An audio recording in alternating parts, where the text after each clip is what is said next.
Have you ever stopped to think about how a single resource, just one thing pulled from the ground, could completely rewire the entire planet?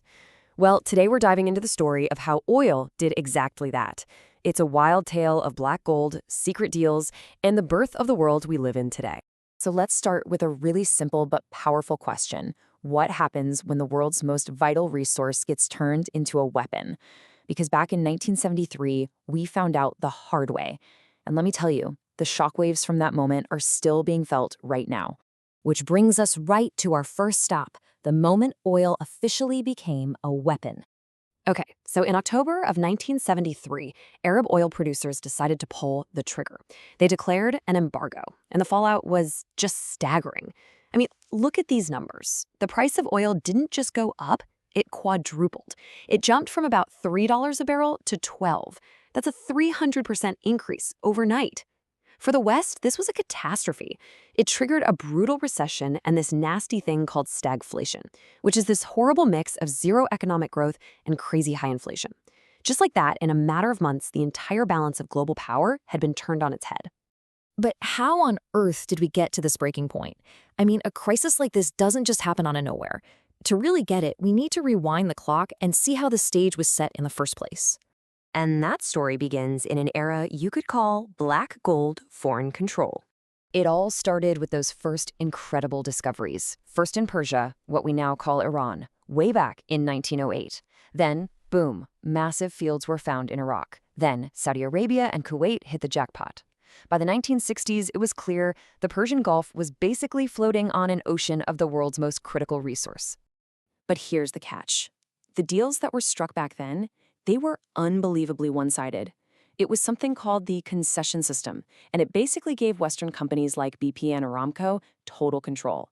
They decided how much to pump, who to sell it to, and what price to charge. And the countries where the oil was actually coming from, they got pennies on the dollar, just modest royalties. So all this incredible wealth was flowing out of the region and into the pockets of Western corporations and governments. You can probably guess this created some serious resentment. And all that resentment, it was about to boil over. This brings us to a huge, and I mean huge, turning point in our story, the Iranian coup.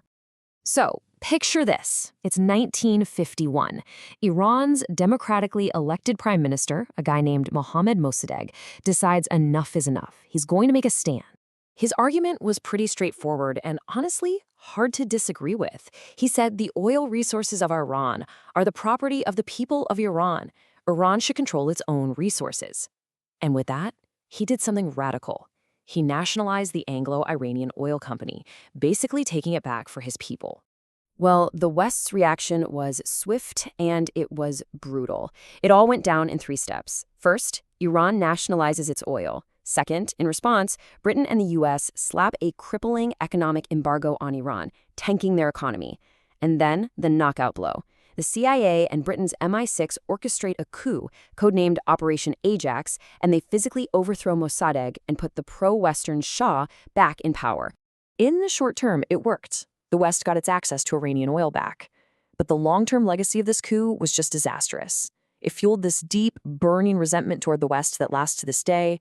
It completely undermined Iran's fragile democracy, and it planted the seeds for the 1979 Islamic Revolution, a perfect example of winning the battle but ultimately losing the war. Now, you have to remember, other oil-producing nations were watching all of this unfold, and they learned a very important lesson. If you stand alone, you get knocked down. They realized they had to work together. Which brings us to our next chapter. OPEC fights back. So, in 1960, these nations got together and formed OPEC, the Organization of the Petroleum Exporting Countries. And their goal? Well, it was nothing short of revolutionary. They wanted to work together to coordinate their policies, maximize their own revenues, and finally, reclaim control from those Western oil giants. This was a huge shift in the global power dynamic. And in 1973, with the Yom Kippur War raging between Israel and its Arab neighbors, OPEC decided it was time to finally use that collective power. And wow, did they use it. Just look at this chart again. The Arab members of OPEC cut production and flat out refused to sell oil to countries supporting Israel, which included the United States. The result was that price explosion we saw earlier. It sent a massive economic shockwave across the entire planet. The consequences were just immense. Western economies got slammed with that stagflation.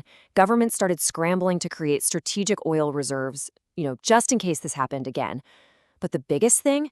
An absolutely unprecedented amount of wealth and power got transferred to the OPEC nations. The world had changed. For good.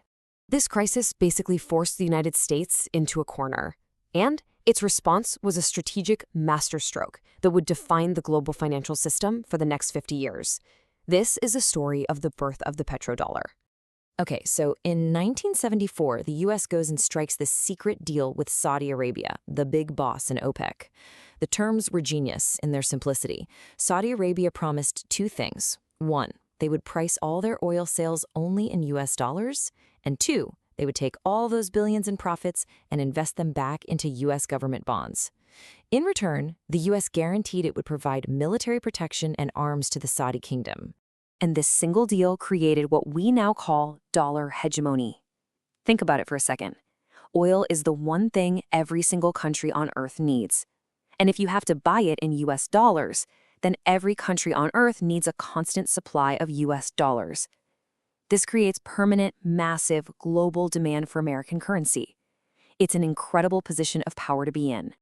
So what were the long-term effects of this petrodollar system? Well, they're everywhere. It allowed the U.S. to run huge budget deficits because other countries were constantly buying its debt. It justified a permanent American military presence in the Persian Gulf to protect the oil flow. It tied the safety of the Gulf monarchies directly to America's own interests. Essentially, global energy security and American financial power became the same thing. And just like that, forged in the fire of the 1973 crisis, a brand new system was born. One that tied the world's energy lifeline directly to American financial dominance. Which really leaves us with one final big question. Decades later, from the price you pay for gas to the power of the US dollar in your pocket, are we all still living in the world that was created back in 1973? Something to think about. Thanks for joining me.